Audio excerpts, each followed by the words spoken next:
बिस्मिल्लाहिर्रहमानिर्रहीम। अस्सलाम वालेकुम। मुदस्सिर इकबाल चैनल में आपको खुश आमदीद कहते हैं।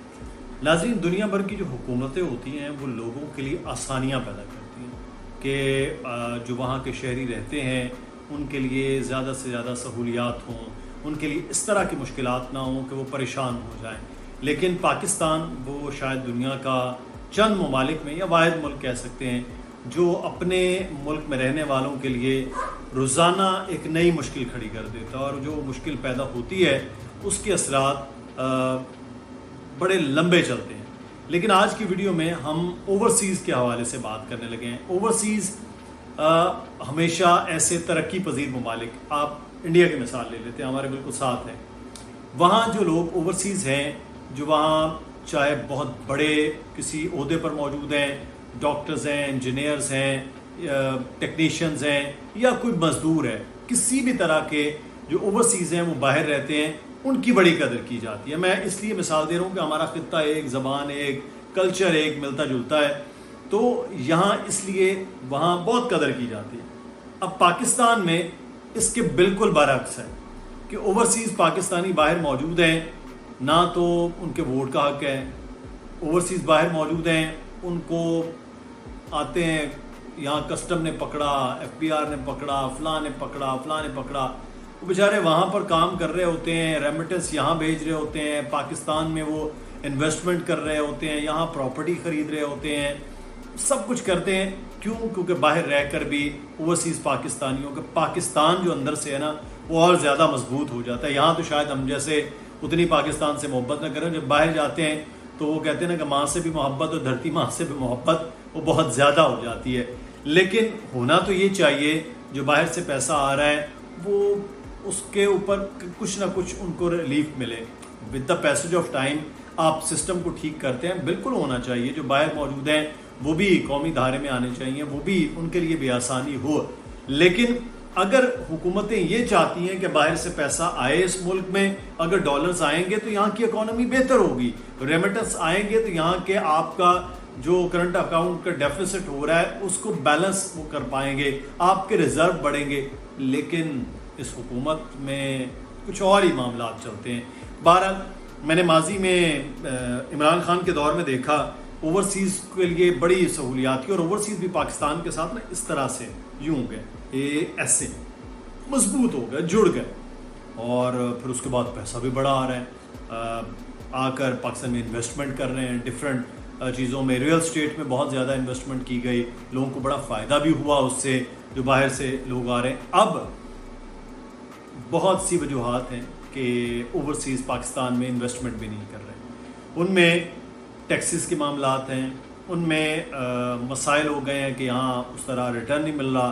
फिर उसमें बहुत से ओवरसीज़ तो ये हैं वो इस गवर्नमेंट पर एतमाद और एतबार नहीं कर रहे। फिर और बहुत से ओवरसीज़ हैं जिनके साथ फ्रॉड हुआ है इस मुल्क में और उनकी सुनवाई नहीं हुई। तो ये वो चीज़ें हैं जिसकी बिना पर ओवरसीज़ यहाँ से थोड़ा दूर होते हैं, और वो डर रहे होते हैं कि यार नहीं, इस तरह नहीं करना। अब ओवरसीज़ के लिए एक और मुश्किल है जो आज की वीडियो का मौजू है, वो है टैक्सेस के हवाले से। पाकिस्तान में भी यही सूरत हाल है। अच्छा, मैं नंबर 1 ये मैं खुद फाइलर हूँ अल्हम्दुलिल्लाह, तो मैं ये कहता हूँ कि आपको फाइलर होना चाहिए। अच्छा, फाइलर होने से नुकसान नहीं, फ़ायदा होता है। मैं भी ये आज से तकरीबन 6 साल पहले जब मैं फाइलर हूँ, उससे पहले मैं भी ये समझता पता नहीं क्या हो जाएगा। जब चीज़ों को स्टडी किया, देखा, पढ़ा और समझा, उसके बाद ये हुआ कि फाइलर बनने के फ़ायदे होते हैं, नुकसान नहीं होते। तो वो फ़ायदे हासिल तो किए जा सकते हैं, लेकिन उसके जो नुकसान हैं वो बिज़नेस पर आ रहे हैं, और लोगों पर वो जो एक खौफ है ना वो पैदा हो रहा है। अब टैक्सेस का जो ओवरसीज़ हैं उनके लिए क्या है और लोकल्स के लिए क्या है, इस वीडियो में मैं आपको बताने की कोशिश करता हूँ। फिर इसके हल क्या हो सकते हैं और क्या गवर्नमेंट को फौरी तौर पर ऐसा करना चाहिए या नहीं, इस पे भी हम बात करते हैं। और आपकी राय ज़रूर दरकार होती है, आप कमेंट ज़रूर किया कीजिए ताकि कम्युनिकेशन रहती है। फिर आप कुछ मौज़ूआत ज़रूर दिया कीजिए जिस पर हम बात कर सकें आपसे। और आपकी राय, ये ज़रूरी नहीं है कि हरफ़ आखिर हमारी राय, हम तो एक ख़बर के तौर पर ये चीज़ें बताते हैं, राय आपकी मुकद्दम है, आप बताया कीजिए।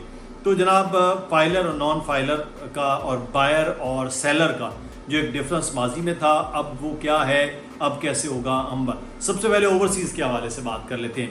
اچھا آپ کو معلوم ہے پاکستان میں جو بائر اور سیلر ہیں ان کے ڈفرنٹ ٹیکسز نان فائلر کی بات میں کر رہا ہوں وہ ہے۔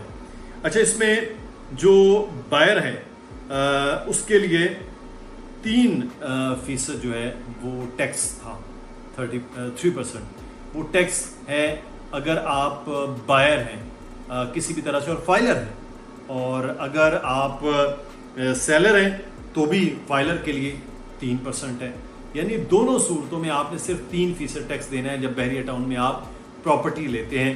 تو یہ 3% چاہے آپ 1 کروڑ روپے کی پراپرٹی لے رہے ہیں چاہے وہ 20 لاکھ روپے کی پراپرٹی لے رہے ہیں، تو یہ ایک طریقہ کار ہے۔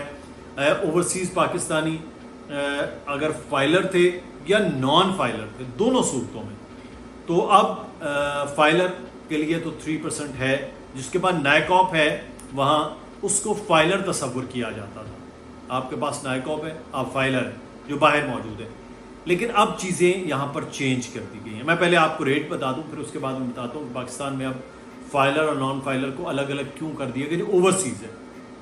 نمبر 1 سیلر ہیں اگر آپ اور آپ نان فائلر ہیں تو سیلر کی صورت میں آپ 10.5% ٹیکس دیں گے۔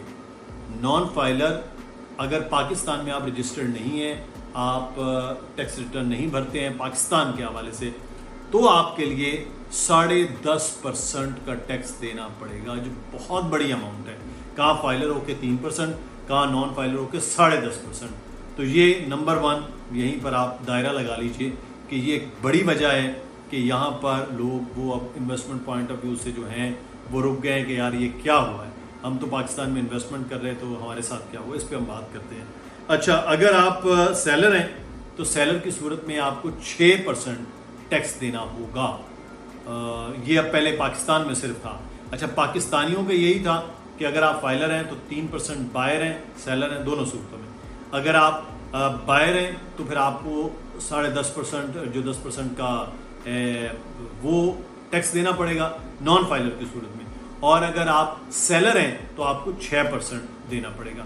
اب یہ جو پاکستان میں تھا یہی اب اپلیکیبل ہوگا اوورسیز جو فائلر نہیں ہے پاکستان میں، جن کے ٹیکس ریٹرنز اور چیزیں جمع پاکستان میں نہیں ہیں، نائکاپ جن کے پاس موجود ہے، تو یہ تو اب سیدھا ان لوگوں کے لیے مشکلات ہو گئی ہیں کہ اب پیسے بھی زیادہ دینے پڑیں گے، ٹیکس بھی زیادہ دینا پڑے گا۔ تو ایسی صورت میں جو لوگ فائلر پاکستان میں نہیں بن رہے ان کا پاکستان میں اب پراپرٹی سے دور ہو، وہ کہہ رہے ہیں کہ نہیں۔ لیکن کسی بھی طرح سے ضروری یہ ہوتا ہے، یہ میری ایک رائے ہے، آپ رائے کا ضرور اظہار کیجئے کہ آپ کو فائلر بننا چاہیے۔ اگر آپ باہر ہیں اور آپ ڈالر میں کما رہے ہیں، ریال میں کما رہے ہیں، پاؤنڈ میں کما رہے ہیں یا درہم میں کما رہے ہیں، جس بھی طرح سے، اب یہاں جو لوگ ہیں ان کے لیے مزید آسانیاں پیدا ہو جائیں گی۔ آپ کے گھر والے، آپ کی مسز ہیں، آپ کے بچے ہیں یا آپ کے والدین ہیں، وہ چیز کو خریدنا چاہتے ہیں، تو آپ جب خریدیں گے، آپ فائلر ہیں تو آپ کے نام پر آ رہی ہے کوئی چیز ہو رہی ہے، تو ہر چیز میں گاڑی لے رہے ہیں، پلاٹ لے رہے ہیں، کوئی اپارٹمنٹ خرید رہے ہیں، دکان خرید رہے ہیں، یا کسی طرح بھی کوئی انویسٹمنٹ ہے تو آپ کے لیے آسان ہو جائے گی۔ ایون بینکوں میں پیسہ آپ رکھ رہے ہیں تو اس کے لیے بھی آپ کے لیے آسانی ہو جائے گی۔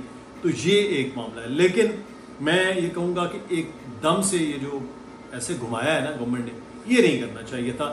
With the passage of time تھوڑا ٹائم دیا جاتا کہ آپ اس طرح سے کریں اور آہستہ آہستہ لوگ فائلر بنتے اور اس کے بعد پھر مطلب تھوڑا ٹائم ہو جاتا، ٹائم ہوتا تو اس کا فائدہ اٹھا لیا جاتا۔ لیکن بہرحال گورنمنٹ ہے وہ لوگوں سے تو پوچھتی نہیں ہے کہ کیا کرنا چاہیے، اسٹیک ہولڈر سے تو وہ مشورہ کرتی نہیں کہ کیا کرنا چاہیے، وہاں سے تو ایک آرڈر آتا ہے اور اس کے بعد پھر پورا نظام درہم برہم ہو جاتا ہے۔